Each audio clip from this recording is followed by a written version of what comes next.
warahmatullahi wabarakatuh. Selamat pagi anak-anak ibu semuanya. Bagaimana kabar kalian hari ini? Semoga kalian dalam keadaan sehat, diberikan kemudahan oleh Allah Subhanahu wa Ta'ala di dalam kegiatan pembelajaran. Sebelum kita mulai belajar, kita berdoa bersama-sama terlebih dahulu ya. Berdoa menurut agama dan kepercayaan kita masing-masing dimulai.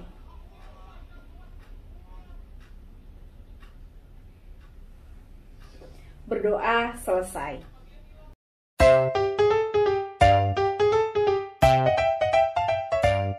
Pada pertemuan yang lalu, kita sudah mempelajari latar belakang kedatangan bangsa barat ke Indonesia. Nah, ternyata ada beberapa faktor ya yang melatar belakangi kedatangan bangsa barat ke Indonesia. Salah satunya adalah yang pertama, jatuhnya Konstantinopel. Yang kedua adalah kebutuhan akan rempah-rempah. Yang ketiga adalah berkembangnya motivasi 3G. Apa itu 3G? Glory, dan juga gospel. Dan yang keempat adalah revolusi industri. Nah, pada hari ini kita akan belajar bagaimana proses kedatangan bangsa barat ke Indonesia. Kedatangan bangsa Eropa ke Indonesia kita mulai dari rute pelayarannya ke Indonesia, serta siapa-siapa saja tokoh yang terlibat di dalam pelayaran tersebut. Lalu ada siapa saja bangsa Eropa yang datang ke Indonesia? Nah, bangsa Eropa yang datang ke Indonesia itu adalah bangsa Portugis, Spanyol, Inggris, dan juga Belanda. Dengan demikian, dengan kalian mempelajari materi ini, nantinya kalian akan tahu siapa saja tokoh negara-negara tadi yang tiba ke Indonesia, serta di mana mereka dan waktu kedatangan negara-negara Eropa tersebut di Indonesia. Ingin tahu bagaimana sejarahnya? Yuk kita simak. Bangsa Eropa yang mempelopori pelayaran ke dunia timur hingga mencapai Indonesia adalah Portugis dan Spanyol. Keberhasilan Portugis dan Spanyol dalam mencari jalan ke dunia timur hingga sampai ke Indonesia, kemudian diikuti oleh bangsa Eropa lain yaitu Inggris dan juga Belanda. Baik anak-anak, pembahasan kita yang pertama kita mulai dari bangsa Eropa yang pertama kali datang ke Indonesia terlebih dahulu ya, yaitu bangsa Portugis. Portugis melakukan penjelajahan samudera pada tahun 1487 yang dipimpin oleh Bartolomeus Dias. Nah, Bartolomeus Dias melakukan pelayaran ke India namun gagal disebabkan oleh besarnya gelombang ombak Samudra Hindia. Kemudian pada tahun 1488, rombongan yang dipimpinnya berhasil mencapai ujung selatan benua Afrika dan mendarat di sana, kemudian dinamai dengan Tanjung Harapan atau disebut dengan Cape of Good Hope. Nah, setelah ekspedisi Bartolomeus Dias, pada tahun 1497, Raja Portugis Manuel I kemudian memerintahkan untuk melakukan pelayaran kembali guna menemukan daerah penghasil rempah-rempah.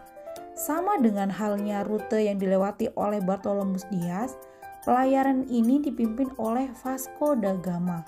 Lalu, pada tahun 1498, Vasco da Gama sampai di Kalkut dan Goa di pantai barat India. Kemudian, Vasco da Gama mendirikan kantor dagang Portugis di India. Hal ini menjadikan Portugis memiliki perwakilan perdagangan di Asia, yang dalam hal ini adalah India. Vasco da Gama dan para pedagang Portugis itu tidak mengira bahwa ternyata India bukanlah daerah penghasil rempah-rempah. Setahun kemudian barulah mereka sadar bahwa India bukanlah daerah penghasil rempah-rempah. Lalu kalau bukan di India, di mana dong daerah penghasil rempah-rempah? Ternyata pusat perdagangan rempah-rempah sebagaimana informasi yang didapatkan oleh Portugis adalah Malaka. Dengan demikian, Portugis mengirimkan ekspedisinya ke Malaka di bawah pimpinan Alfonso de Albuquerque. Nah, setelah Alfonso de Albuquerque pada tahun 1511, tiba di Malaka namun tidak mendapatkan sambutan positif dari Kesultanan Malaka yang dalam hal ini dipimpin oleh Sultan Mahmud Shah.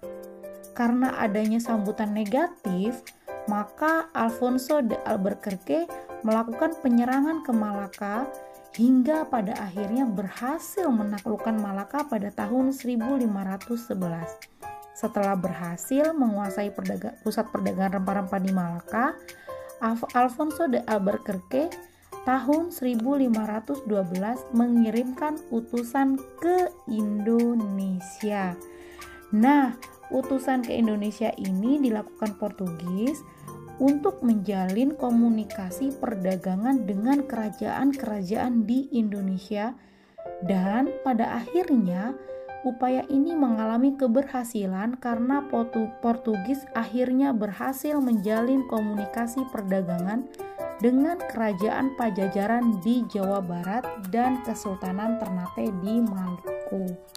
Nah, itu tadi ya penjelajahan Portugis ke Indonesia. Selanjutnya adalah kedatangan Spanyol ke Indonesia.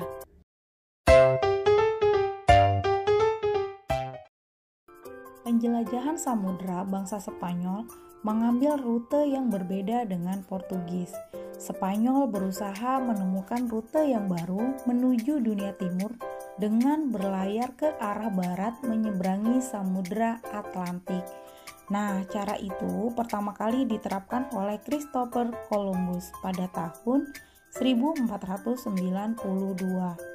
Setelah 3 bulan berlayar, Christopher Columbus mencapai Kepulauan Bahama. Nah, keberhasilan Columbus menemukan rute baru diikuti oleh Amerigo Vespucci. Pada tahun 1497, Amerigo Vespucci mencapai Amerika Selatan. Kemudian memimpin eksplorasinya di benua Amerika Selatan. Setelah menemukan daratan di benua Amerika, bangsa Spanyol melanjutkan pelayarannya menyeberangi Samudra Pasifik. Nah, pada tahun 1519, penjelajahan samudra bangsa Spanyol yang dipimpin oleh Ferdinand Magellan berhasil mencapai Kepulauan Filipina. Setelah mencapai Filipina, Ferdinand Magellan terbunuh dalam konflik dengan penduduk setempat. Kemudian digantikan oleh Sebastian Elcano untuk melakukan penjelajahan dan berhasil mencapai Kepulauan Maluku pada tahun 1521. Ketika Spanyol mencapai Kepulauan Maluku, ternyata Maluku sudah dikuasai oleh Portugis. Kondisi tersebut menyebabkan Spanyol memilih Tidore sebagai tempat berlabuh. Bangsa Spanyol disambut baik ya oleh Sultan Tidore yang pada saat itu membutuhkan bantuan untuk menghadapi Ternate. Bagi Portugis, kedatangan Spanyol itu menjadi pesaing dalam perdagangan rempah-rempah. Persaingan tersebut menyebabkan terjadinya pertempuran antara Spanyol dan Portugis. Nah, Spanyol bersama Tidore menyerang Portugis yang bersekutu dengan Ternate. Akan tetapi, Spanyol dan Tidore kalah dalam pertempuran yang menyebabkan Spanyol menandatangani perjanjian Saragossa pada tahun 1529. Akibat dari perjanjian itu, Spanyol meninggalkan Maluku dan memusatkan kegiatannya di Filipina. Bangsa Eropa yang ketiga datang ke Indonesia adalah Inggris. Inggris melakukan perjalanan samudra pada tahun 1577. Inggris mengikuti rute perjalanan Spanyol ke arah barat dan tiba di Ternate pada tahun 1579. Bangsa Inggris memborong rempah-rempah dari masyarakat Maluku. Kemudian Inggris kembali melakukan ekspedisinya yang kedua. Sebelum sampai ke Indonesia, Inggris berhasil menguasai India dan mendirikan EIC atau East India Company, sebuah perusahaan dagang milik Inggris. Pada tahun 1628, Inggris sampai di Indonesia dan berhasil menjalin kerjasama yang baik dengan Kerajaan Banten. Banten mengizinkan Inggris mendirikan pangkalan dagang dan benteng Inggris. Kedatangan Belanda ke Kepulauan Nusantara dipengaruhi oleh keberhasilan bangsa Portugis. Nah, sejak bangsa Portugis itu melakukan penjelajahan samudra, banyak orang Belanda yang bekerja pada kapal-kapal Portugis, sehingga bangsa Belanda itu mengetahui rute perjalanan menuju Kepulauan Nusantara. Pada tahun 1595, Cornelis de Houtman memimpin pelayaran bangsa Belanda ke dunia timur. Kemudian pada tahun 1596 sampailah rombongan tersebut di Banten. Akan tetapi rombongan ini mendapatkan penolakan dari masyarakat dan pedagang setempat karena sikap Cornelis de Houtman yang tidak menghormati masyarakat setempat. Selain itu, sejak kedatangannya, rombongan Belanda selalu terlibat konflik dengan pedagang Portugis di Banten, yang pada akhirnya pedagang Portugis menghasut penduduk setempat untuk mengusir Belanda dari Banten. Pada tahun 1598, bangsa Belanda mendarat untuk yang kedua kalinya di Banten, di bawah pimpinan Jacob van Neck. Nah, kedatangan kedua ini mendapatkan sambutan yang baik dari pemimpin lokal. Kondisi ini karena rombongan tersebut bersikap ramah dan menghargai masyarakat setempat. Sambutan baik masyarakat Banten makin terlihat ketika Belanda diizinkan mendirikan kantor dagang yang disebut dengan loge atau loji. Nah, izin pendirian loji ini diperoleh setelah Belanda memberikan sejumlah uang kepada penguasa Banten ya sebagai jaminannya. Dalam perkembangannya muncul persaingan di antara pedagang-pedagang Belanda. Untuk mencegahnya, pada tahun 1602 Belanda mendirikan VOC. Nah, VOC itu apa sih? VOC itu merupakan gabungan dari beberapa perusahaan dagang Belanda. Oleh karena itu, VOC sering juga disebut dengan Kongsi Dagang Hindia Timur. Nah, sebagai pusat perusahaan dagang ya, VOC ini tentunya memiliki struktur organisasi pada awal pembentukannya. VOC dikendalikan oleh Dewan Direksi pada awal pembentukannya yang disebut dengan Heren 17.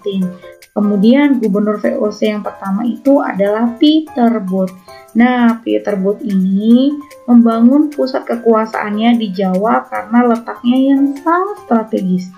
Pusat perdagangan VOC pindah ke Jayakarta atau Jakarta dan Belanda ingin menyingkirkan saingan mereka yaitu Portugis.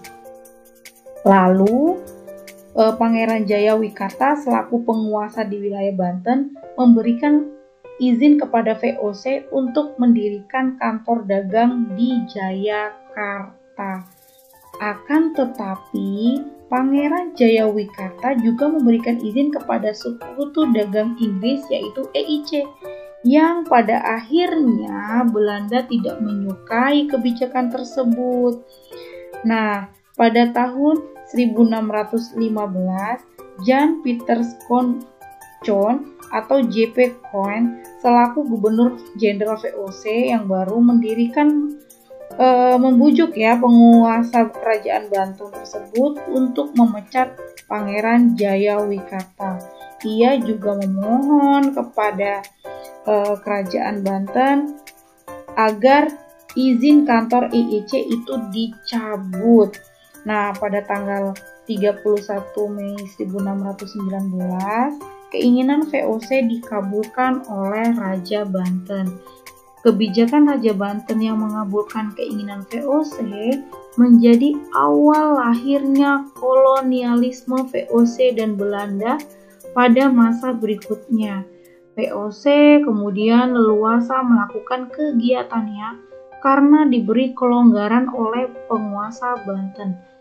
Dalam perkembangannya, J.P. Coen membangun kota Batavia di atas reruntuhan kota Jayakarta. Nah, sejak saat itu Batavia berkembang menjadi pusat kekuasaan VOC di Pulau Jawa. Baik anak-anak, sekian kegiatan pembelajaran kita pada hari ini mengenai proses kedatangan bangsa barat ke Indonesia.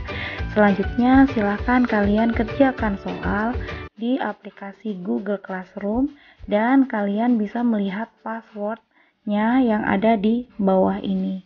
Sekian, terima kasih. Wassalamualaikum warahmatullahi wabarakatuh.